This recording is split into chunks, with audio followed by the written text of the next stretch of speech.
የምትወዱትንና የሚያስቡላችሁን ሰው አጥታችሁ የልብ ስቃይ ውስጥ ያላችሁት ወንድሞቼ፣ ዛሬ ወደ እናንተ የመጣሁት ልባችሁን ለመዳሰስና የእነዚያን የተሰበሩ ስሜቶቻችሁን ቁስል በእውቀት በምክንያትና በፍቅር ለመጠገን ነው። ወጣት ወይም በዕድሜ የገፋችሁ ልትሆኑ ትችላላችሁ። የረጅም ዓመት የህይወት አጋራችሁን፣ ፍቅረኛችሁን፣ እናታችሁን፣ አባታችሁን፣ ልጃችሁን ወይም በታማኝነት የያዛችሁትን የቅርብ ጓደኛችሁን ያጣችሁ ልትሆኑ ትችላላችሁ።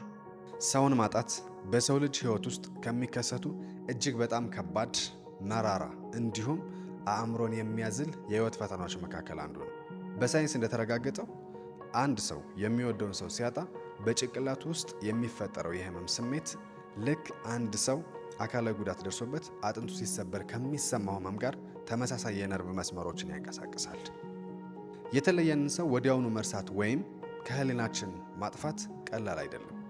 በእያንዳንዱ እርምጃችን፣ በምንመገበው ምግብ፣ በምናየው ምስል፣ በምንሰማው ሙዚቃ፣ በምንሄድበት መንገድ ሁሉ ያ ያጣነው ሰው ትዝታ ልክ እንደ ጥላ አብሮን ይንከራተታል። ምናልባት ከእንግዲህ በኋላ ህይወቴ ትርጉም የለውም ብላችሁ ታስቡ ይሆናል። ሌሊት እንቅልፍ አጥታችሁ በትዝታ ማዕበል ውስጥ ትሰቃዩ ይሆናል። ለምን እኔ ላይ ሆነ እያላችሁ ራሳችሁን በጥያቄ ታቃጥሉ ይሆናል። ሆኖም ግን በዚህ በጨለማ የተሸፈነ የስሜት ማዕበል ውስጥ ዘላለም ልኖር አንችልም። አእምሯችንንና መንፈሳችንን ነፃ የምናወጣበት ጥበብና ህግ አለ። ዛሬ የረጅም ዓመታት የሥነ ልቦና ምርምሮችን፣ የታዋቂ ሳይኮሎጂስቶችን መጽሐፍት እንዲሁም የታሪክ ጥበቦችን አዋህጄ ያጣችሁትን ሰው ትዝታና ስቃይ ተሻግራችሁ ሰላማዊ ህይወታችሁን የምትመልሱበትን 5 ዋና ዋና ቁልፎች ያካፍላችኋል። ይህ ተራ ምክር አይደለም፣ የተሰበረውን ልባችሁን የሚያክም የሥነ ልቦና መድኃኒት እንጂ። ስለዚህ ይህንን ቪዲዮ እስከ መጨረሻው ድረስ በጥሞናና በእርጋታ እንድትከታተሉኝ በአክብሮት ጋብዛችኋለሁ። አንደኛ፣ ስቃይን መቀበልና ስሜትን አለመካድ።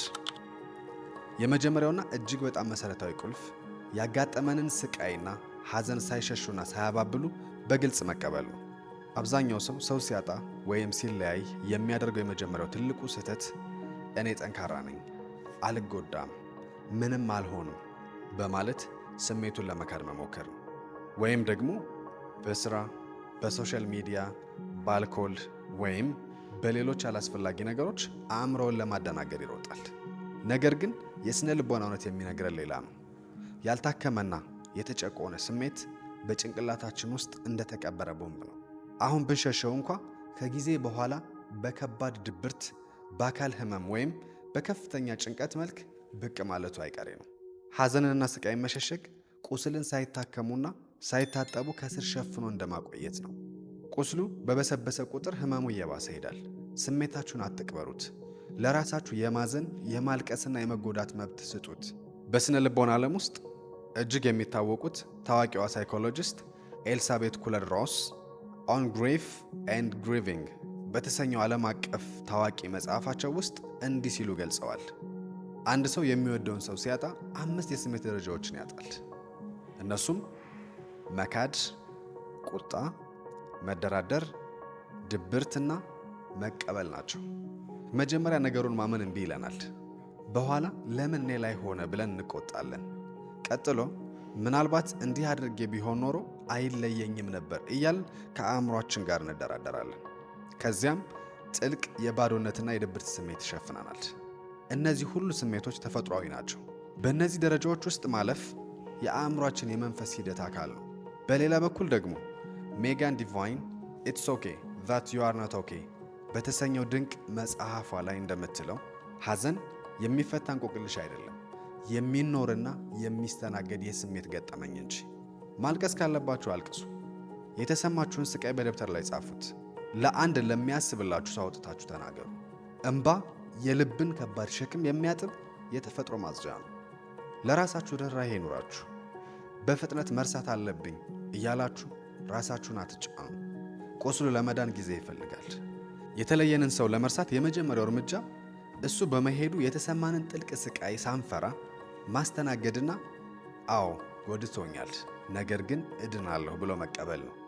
ሁለተኛ፣ የዶፓሚንና የስሜት ትስስርን መቁረጥ። ሁለተኛው ቁልፍ የአእምሯችንን ስሜታዊና ነርቭ ትስስሮች በሂደት መቁረጥ ነው። የምንወደው ሰው ከጎናችን ሲኖር አእምሯችን ዶፓሚን የተባለውን የደስታና ኦክሲቶሲን የተባለውን የፍቅርና የትስስር ሆርሞን ያመነጫል። ያ ሰው ድንገት ሲለየን ደግሞ አእምሯችን ልክ እንደ ሱስ ተጠቂ ሰው ያንን ሆርሞን በድንገት ያጠዋል። ለዚህ ነው ያንን ሰው በየሰከንዱ የምንፈልገውና የምንናፍቀው። አባቶቻችን ጥበበኞች ነበሩ። ከዓይን የራቀ ከልብ ይርቃል ይላሉ። ይህ አባባል ተራ አባባል አይደለም፣ ጥልቅ ሳይንሳዊ እውነትነት ያለው መመሪያ እንጂ። የተለየንን ሰው ትዝታ የሚያስነሱብንን ነገሮች በዙሪያችን ካላራቅን አእምሯችን ያንን የስሜት ቁስል ማደስና የዶፓሚን ጥማቱን ማንሳት አያቆምም።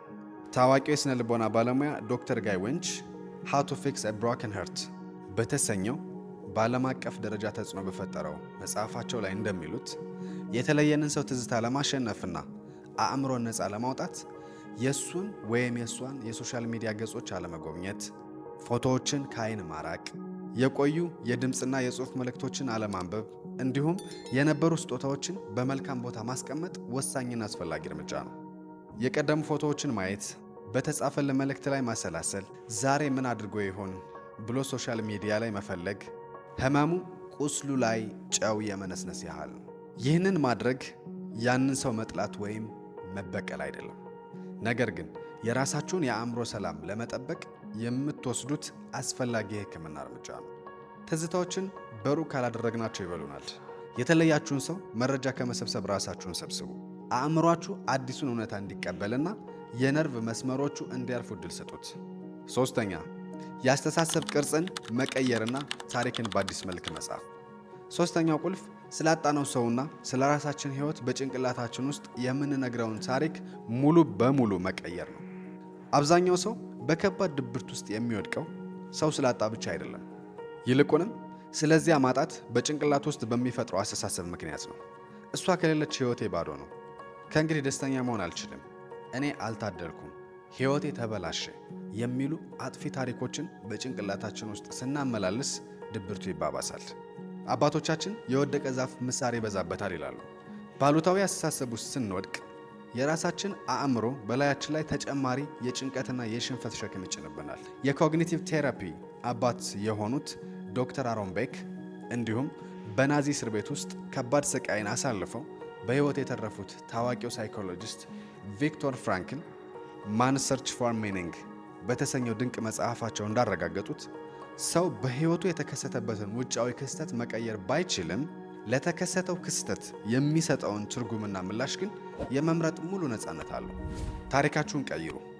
የሕይወት የመጨረሻ ነው ከማለት ይልቅ ይህ አጋጣሚ ለቀጣዩ የሕይወት ምዕራፍ ጥንካሬና ጥበብ የሚሰጠኝ ትልቅ ትምህርቴ ነው ብላችሁ አስቡ።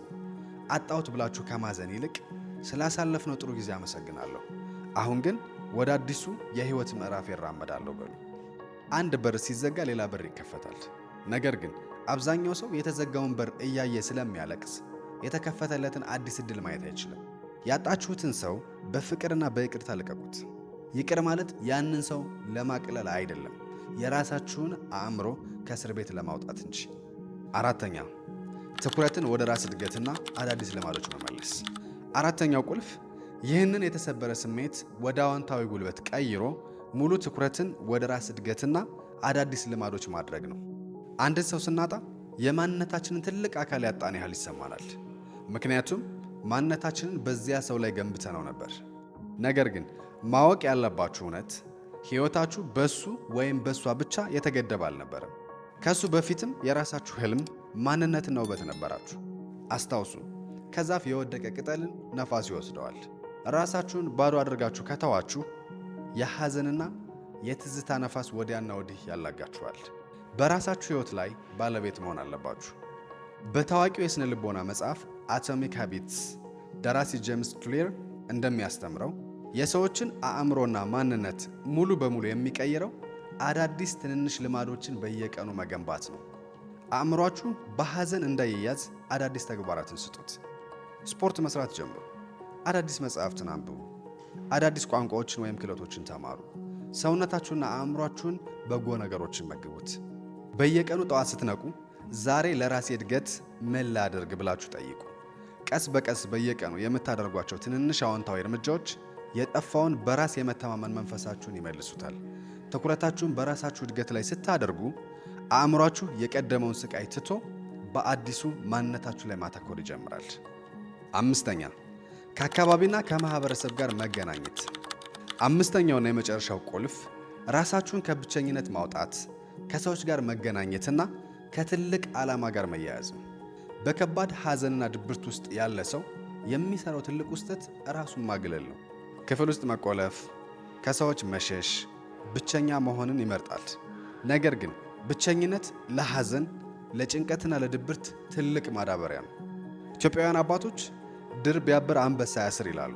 ብቸኝነታችሁን ሰብራችሁ ከወዳጅ ዘመዶቻችሁ ጋር ስትቀላቀሉ የሐዘናችሁ ሸክም ቀስ በቀስ እየቀለለ ይሄዳል። ታዋቂው ደራሲ ዮሐን ሄሪ ሎስት ኮኔክሽንስ በተሰኘው ድንቅ መጽሐፉ ላይ እንደሚያስረዳው የድብርትና የከባድ ሐዘን ዋናው መንስኤ ከሰዎች፣ ከተፈጥሮና ከዓላማ መቆራረጥ ነው። በሃርቫርድ ዩኒቨርሲቲ ለ80 ዓመታት የተደረገው ትልቅ ጥናት እንደሚያረጋግጠው የሰው ልጅን ደስተኛና ጤናማ የሚያደርገው ሀብት ወይም ዝና ሳይሆን ከሰዎች ጋር ያለው አዎንታዊና ጥልቅ ግንኙነት ነው። ወደ ውጭ ውጡ፣ ተፈጥሮን ተመልከቱ። ከሚያስቡላችሁና ከሚያበረታቷችሁ አዎንታዊ ጓደኞች ጋር ጊዜ አሳልፉ። ከእናንተ የከፋ ስቃይ ውስጥ ያሉ ሰዎችን ለመርዳት እጃችሁን ዘርጉ። ለበጎ አድራጎት ሥራዎች ጊዜያችሁን ስጡ። ሌሎችን ስታግዙና የሌሎችን እንባ ስታብሱ የእናንተም የልብ ቁስል ሳይታወቅ ይፈወሳል። ውድ የቻናሌ ቤተሰቦች ዛሬ የተወያየንባቸውን 5 ቁልፎች ማለትም ስቃይን አለመካድና ሐዘንን መቀበል፣ የዶፓሚንና የስሜት ስሮችን መቁረጥ፣ ታሪክን በአዲስ መልክ መጻፍ፣ በራስ እድገትና አዳዲስ ልማዶች ላይ ማተኮር እንዲሁም ከሰዎችና ከዓላማ ጋር መገናኘት በደንብ አስተውላችኋቸዋል ብዬ አምናለሁ። አንድ ነገር በደንብ እንድታስታውሱልኝ ይፈልጋሉ። የተለየንን ሰው መርሳት ማለት እሱን መጥላት፣ ማሳነስ ወይም የነበረውን ታሪክ መካድ ማለት አይደለም። መርሳት ማለት ያለፈውን ሕመም ተቀብሎ ከሕመሙና ከእስራቱ ነፃ ሆኖ በሰላም መኖር መቻል ማለት ነው። ጨለማ የቱንም ያክል ቢበረታ የጠዋትን ብርሃን መከልከል ግን አይችልም። አዎ ዛሬ ያለፋችሁበት የስሜት ጨለማ፣ የልብ ስቃይና ድብርት አልፎ ደስተኛ፣ ጠንካራና ሰላማዊ የምትሆኑበት አዲስ ቀን በእርግጥ ይመጣል። ከሰበራችሁ አጋጣሚ በኋላ የሚወጣው አዲሱ ማንነታችሁ ከቀደመው ማንነታችሁ እጅግ የበረታና የጠነከረ ይሆናል። ራሳችሁን ውደዱ፣ ለራሳችሁ ጊዜ ስጡ፣ በእርጋታ በፍቅርና በጽናት ወደፊት ተራመዱ። ይህ ቪዲዮ ለሌሎች ሐዘንና ስቃይ ውስጥ ላሉ ወዳጆቻችሁ ይደርስ ዘንድ ሸር ማድረጋችሁን አትርሱ። ቪዲዮውን ከወደዳችሁት ላይክ አድርጉት። ለቻናላችን አዲስ ከሆናችሁ ደግሞ ሰብስክራይብ በማድረግ የጥበበ አእምሮ ቤተሰብ ሁኑ። በቀጣይ ቪዲዮ እስክንገናኝ ሰላም፣ ፍቅርና የአእምሮ ረፍት ለእናንተ ይሁን። አመሰግናለሁ።